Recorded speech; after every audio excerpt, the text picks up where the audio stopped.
ایک وقت تھا کہ فرانس کا بادشاہ ننگا ہی دربار میں آ جایا کرتا تھا کیونکہ انہیں تمیز نہیں تھی۔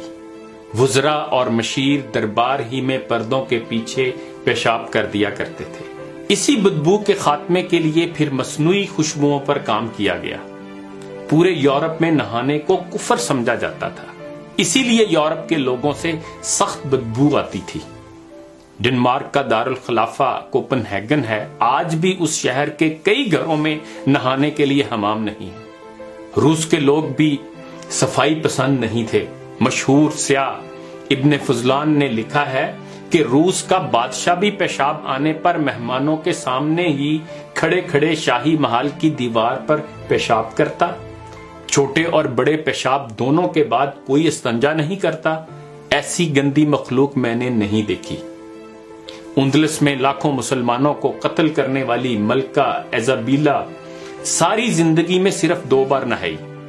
اس نے مسلمانوں کے بنائے ہوئے تمام حماموں کو گرا دیا تھا۔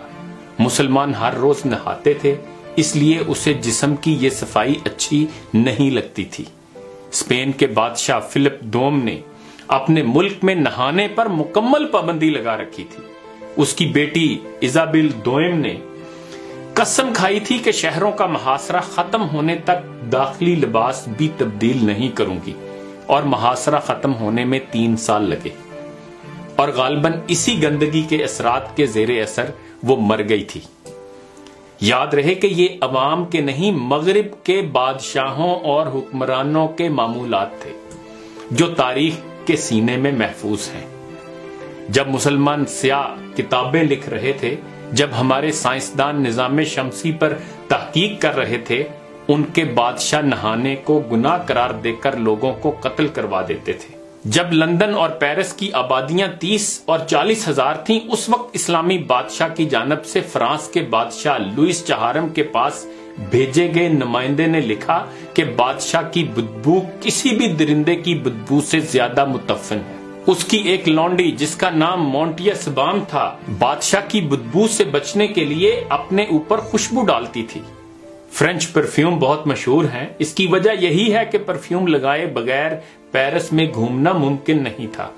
ریڈ انڈینز جب اہل یورپ سے لڑتے تو گلاب کے پھول اپنی ناک میں ٹھونس لیتے تھے، کیونکہ اہل یورپ کی تلوار سے زیادہ ان کی بدبو تیز ہوتی تھی۔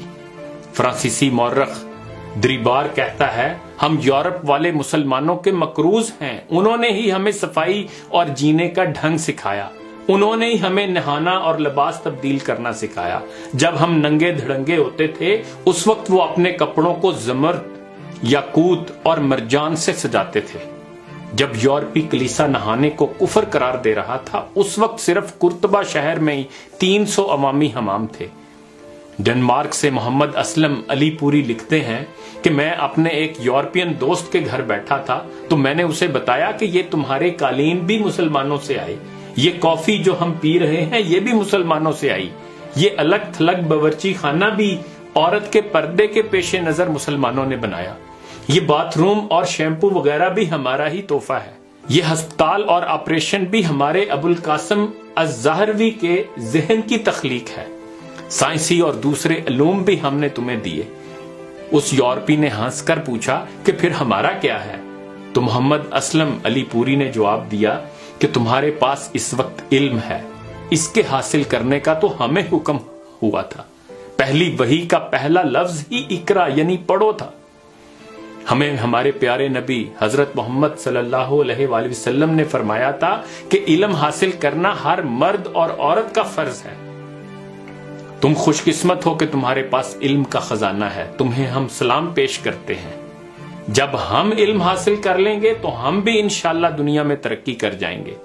یورپ نے اسلام کے سنہری اصولوں پر ہی عمل کر کے ترقی کی ہے، اور یہ حقیقت ناقابل تردید ہے۔ اسی لیے تو اقبال نے کہا تھا، مگر وہ علم کے موتی کتابیں اپنے آبا کی، جو دیکھیں ان کو یورپ میں تو دل ہوتا ہے سی پارا۔ اور ابھی تو ہمارا یہ حال ہے کہ مغرب ہم سے ہماری سائنس، ہمارا علم، ہماری ترقی کے راز لے گیا، اور ہمیں بدلے میں احساس کمتری دے گیا، ہمیں فیشن نامی لفظ کے ساتھ بےہودگی دے دی، ہمیں ماڈرن بنانے کے نام پر بے حیائی دے دی۔ ہم نے ان کی دی ہر اس چیز کا ویلکم کیا جس سے ہم پوری طرح تباہ ہو سکتے تھے۔ انہوں نے ہمیں آزادی کا نام اور ساتھ غلط تعبیریں دے دی۔ پھر ایسا ہوا کہ وہ چاند پر جا رہے تھے، ہم تفرقہ پرستی پر بحث کر رہے ہیں۔ وہ مریخ کا سفر کر رہے ہیں، ہم 1300 سال پہلے صحابہ کے مسلمان ہونے نہ ہونے پر بحث کر رہے ہیں۔ انہوں نے سمندر میں پیٹرول کے ذخائر بنانے شروع کر دیے، ہم نے پیٹرول سے جلاؤ، گراؤ، آگ لگاؤ تحریکیں چلانا شروع کر دی۔